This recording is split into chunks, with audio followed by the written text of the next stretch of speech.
Two-headed right, two heads are better than one-headed right. Two heads are better than one-headed right.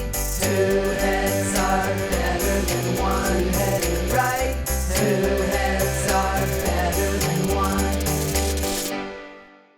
Hello, welcome back to our channel. My name is Evalyn. My name is Monty. And together we are the Two-Headed Writer, a father-daughter writing team originally from Stillwater, Oklahoma, although I'm currently here in Iowa at the University of Iowa studying English and creative writing. Every week we get together online to talk about where we're at with our writing. We talk about the book we're writing together, the books we're writing separately, and Evelyn's classes and anything else that comes up, and try to get a little bit into the mechanics of writing for anybody who's following along with our journey and maybe is a writer themselves and just wants to have a good writing conversation. So that's what we're here for. Well, you did NaNoWriMo. Yes. For November. Yes. And how did that turn out? Not the best. Actually, the best I've done on my own. Just not the best that they want you to do. Well, it's supposed to be an encouragement, not some kind of requirement. They encourage participants to write, 40,000 words? They encourage participants to write 50,000 words during the month of November, and you wrote 19,300. But you have a lot of days recently where you didn't work on it at all, don't you? So for like the last week of November, I wasn't working on it at all because I had a bunch of school stuff, which we did discuss last time. And I've got final stuff due like this coming week and then the week after. And so I haven't picked it back up simply because I have to focus on getting that finished. But once I hit winter break, I will be home for a month and we should be able to not only work on our book, but I should be able to continue working on this story as well. I think you would say that doing NaNoWriMo got you to do some writing you wouldn't have otherwise done. I started writing scenes that I 100% had already like envisioned in my head, and I knew exactly what was going to happen.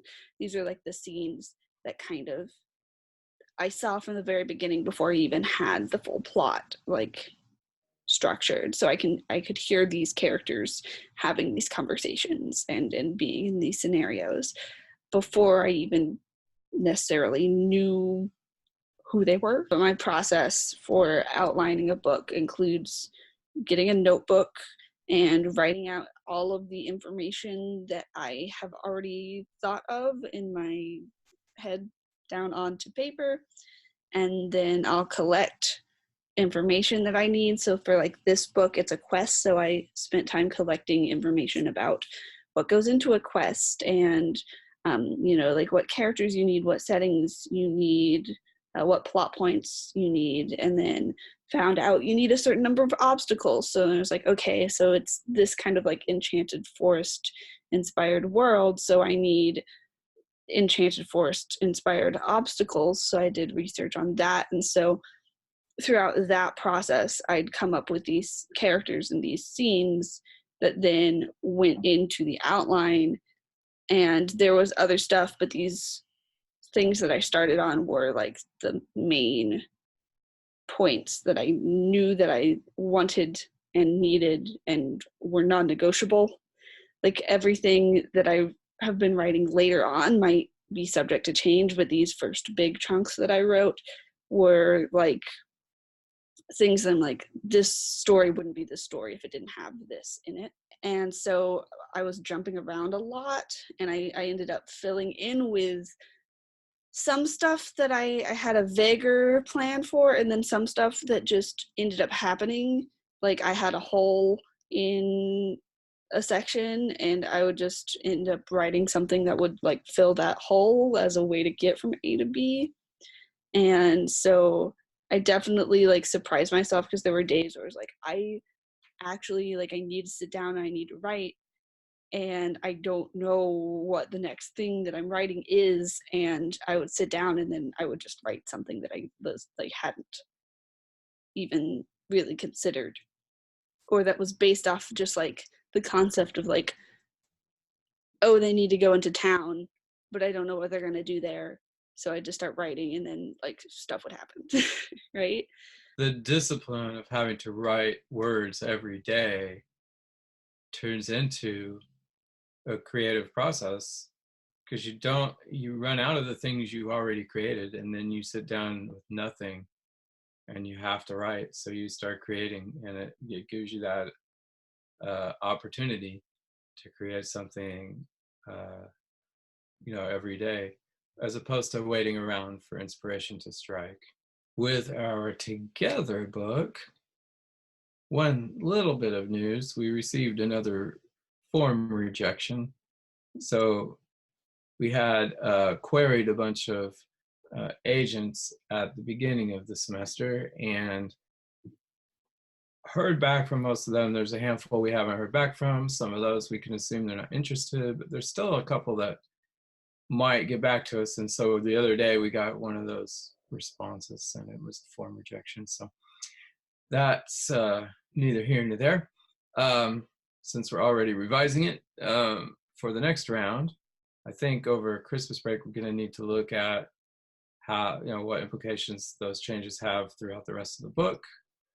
And then once we fix those, we'll be ready to query again next semester. So with our best opening yet, which I'm excited about, I think at this point, somebody's going to ask for a full copy of the book to read. That would be our next step up, if somebody would ask for that. So, and then on my book, I was just working on it this morning. I've almost got to the point where, I was happy with the last 4 chapters. So I think I have 6 chapters left to revise, and so I'm down to the point where it's pretty much just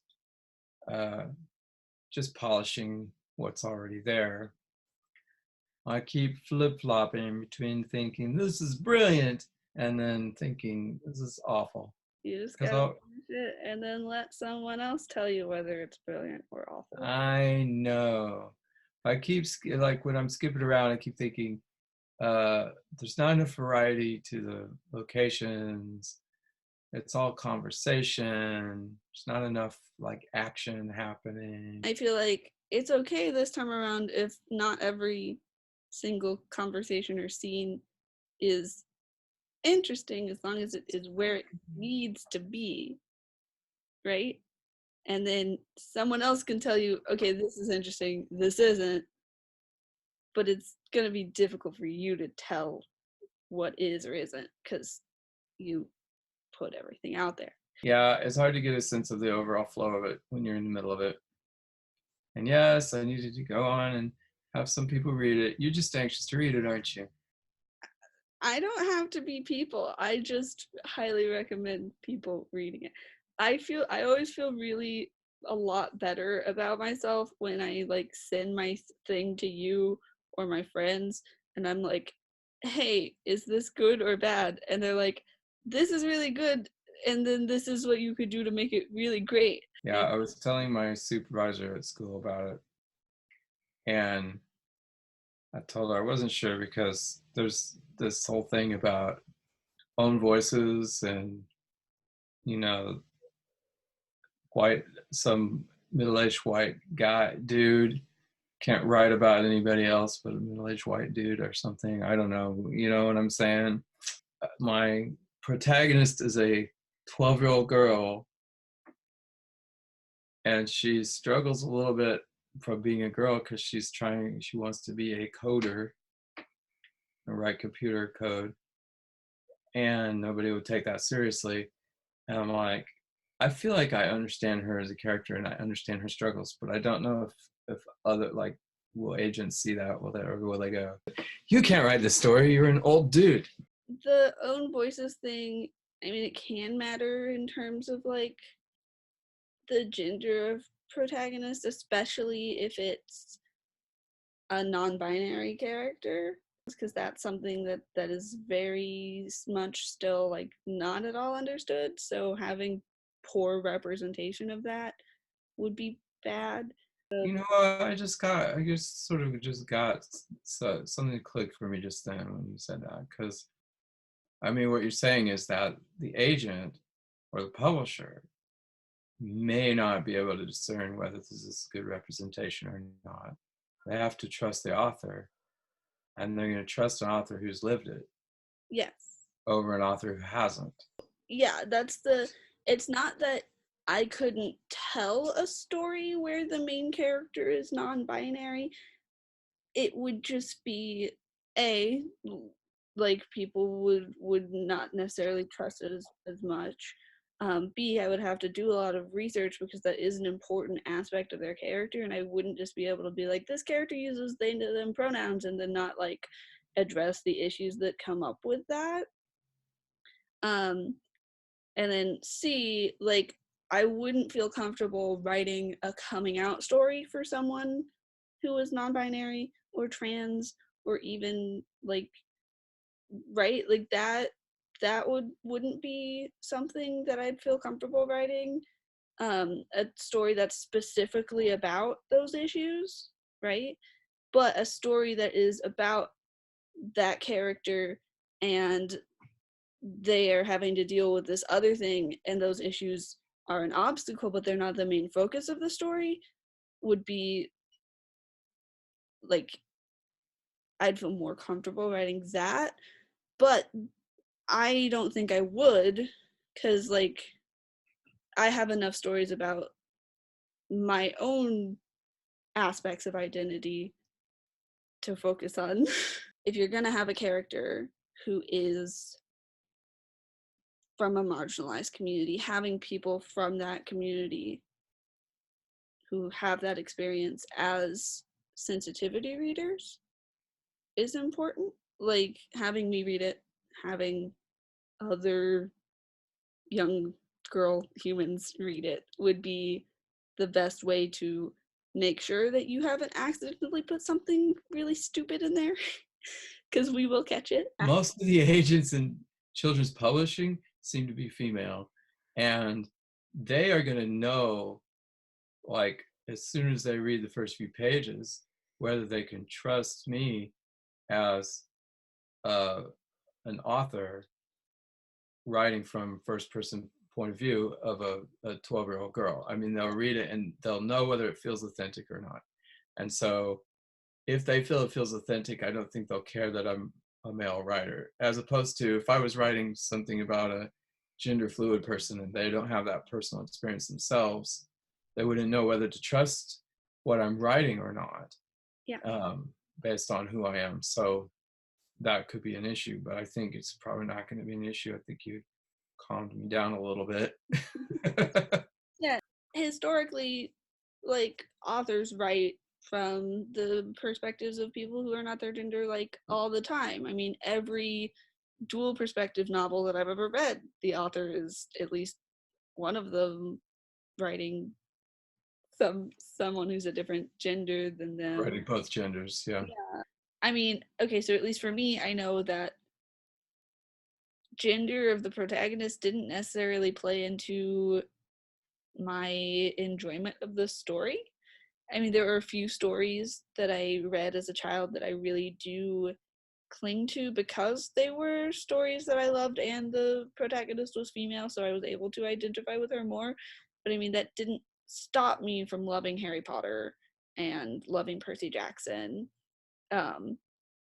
because there were, other things about those characters that I related to. If you have empathy, which is something that you learn from reading stories, then yes, that's part of why I want so badly to be a children's author, but go on. Yeah, so if you have empathy, then the race, orientation, gender, whatever you have it of the main character should not be a barrier to you enjoying and understanding their story. I feel like it's more expected of girls, at least right now, and when I was growing up, it's more expected for girls to read any book and boys to only read books that are marketed toward boys. But I think it's interesting, or it will be interesting to see, you're a male author, if this book gets published and it's a female protagonist, will people be encouraging young boys to read it because it's a male author, or not encouraging young boys to read it because it's a female protagonist? Well, I hope they'll be encouraging young boys to read it because it's a story about a kid who is interested in coding and robots and has a fun adventure, and that, you know, any gender child of the right age would be into it if they are into science and that kind of thing. So I just wonder, like, would that be something that would be kind of like a stepping stone into getting boys to read about female protagonists and books by female authors more often? Like, if they read Well, your book? I need you to sit in and on any marketing meetings that I end up having over this book to make those points, because I think that would be great. I mean, I would love to be encouraging boys to read and girls to go into a technical field, because those are two gender areas where things are uneven right now for kids. Most classmates that I have in my writing classes are female. I have 2 male classmates in my Foundations of Creative Writing class and 4 male classmates in my playwriting class. Dang. Yeah, everyone else is a girl. I think that may be a product of years of just girls getting more into reading than boys in elementary school. Exactly, yes. So it was always pushed way harder toward girls than boys. So comment down below, what was your favorite series as a child, and was the protagonist the same gender as you? Because I'm interested. Did that like affect what you read at all? When I was growing up, I think it was a little bit more mixed bag. But like one example I can think of really clearly of like, oh, we have this thing for boys and we have this thing for girls, and it's basically the same thing, is like Nancy Drew and the Hardy Boys. I knew it. I knew that's what you were gonna say. So this is one that I had as a kid. There was Diary of a Wimpy Kid, which was like super popular. And then because of that popularity, they made a girl version, which was like Dork Diaries. The Magic Treehouse series is Jack and Annie. So they handled it by having one protagonist of each gender, and I think those were pretty popular with both girls and boys. Yeah. So hopefully that's what our book does. So if you liked this video and you would like to keep following us on our writing journey, then hit that subscribe button down below, and you can ring the little bell icon to be notified when I post the next video. But we will be back next week with another video, fingers crossed. And until then, remember, two heads are better than one.